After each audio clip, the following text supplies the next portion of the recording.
It is 7:45 a.m. and I'm back to it. Day 2. Today is gonna be my last free day before the deadline. I've worked tomorrow, so I'm really gonna go hard today. I have my iPad set up with all the flats ready. I have a little to-do list because flats are so complicated. I'm sort of like halfway through. And yeah, I'm just gonna go hard on colors and hopefully get the pages in on time. So anyway, happy Sunday. Hope you're enjoying the hot weather.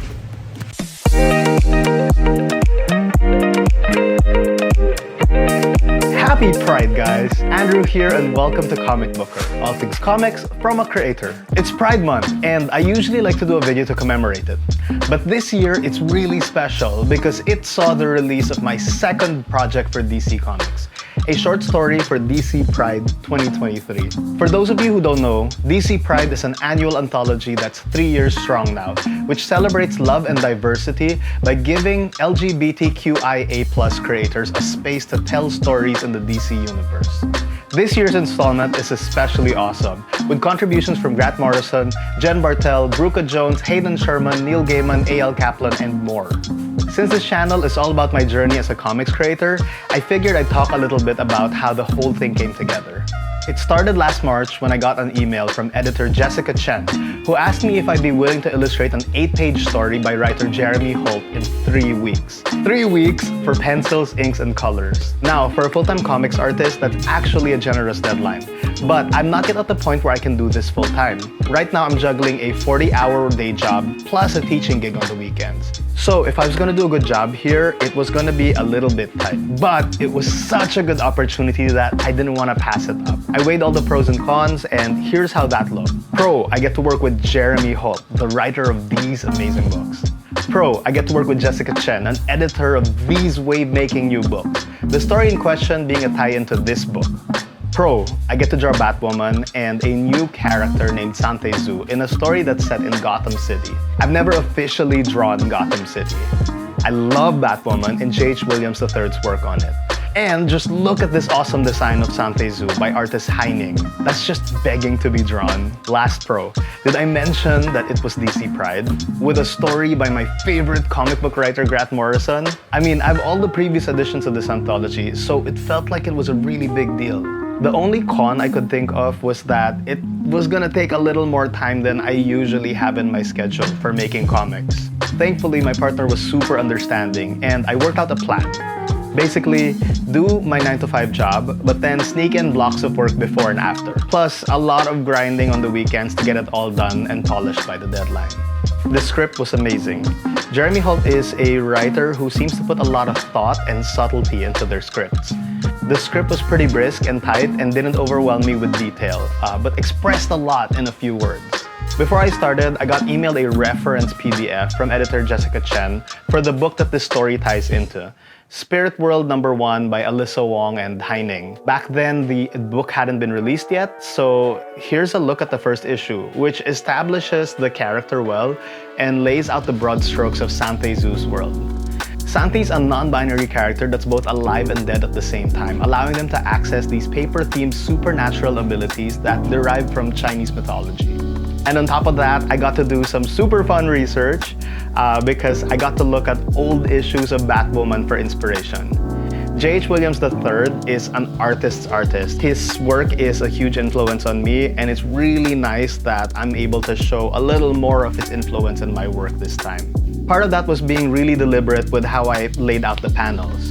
From pages 1 to 3, I tried to think of this as a spirit world book, mostly Sante Zu's story as they ruminate on their place in the world. So there's a lot of paper-shaped panels floating around as Sante does the same, culminating in a crumpled panel as Sante's frustration peaks. And then, when Batwoman arrives in pages 4 and 5, I tried to treat it like a Batwoman comic, with the panel layout shifting to that kind of Baroque thing Williams would do. I really enjoyed designing this page around Batwoman's distinctive logo. I added an extra panel to the script and choreographed the page around that central fulcrum of a logo.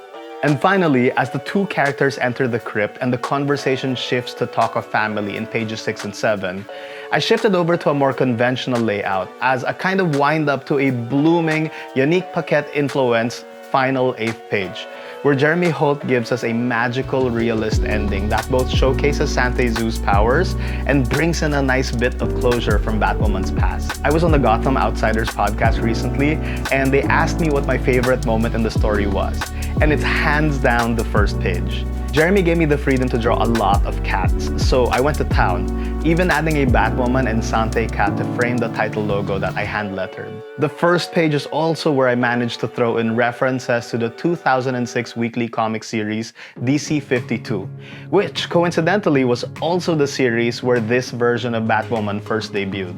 But I threw in references particularly to the Great 10, the premier Chinese super team in this universe. There's a helm replica from the August General of Iron, a scam poster referencing the powers of Thundermind, and a few other bits sprinkled throughout. My favorite bit is the list of types of spirits that Santay is looking at. I went to a Chinese school for my entire childhood, so it was really cool to bring in some of that mythology that I'd picked up. I figured there was a lot of narrative space here to explore the strange angles you get from Chinese ghost stories, so it's just a little detail that I threw into the background that probably most people won't notice. Anyway, this was so much fun contributing to a new character while also paying tribute to a more established one. I guess that's the great thing about these team-up stories, how you can put the two together and get a story that you've never seen before. Huge shout out to letterer Lucas Gattoni, who did some great SFX to match my art and was just a really cool person to talk to. I really love working out the body language in this story to give you a feeling that these two characters are attracted to each other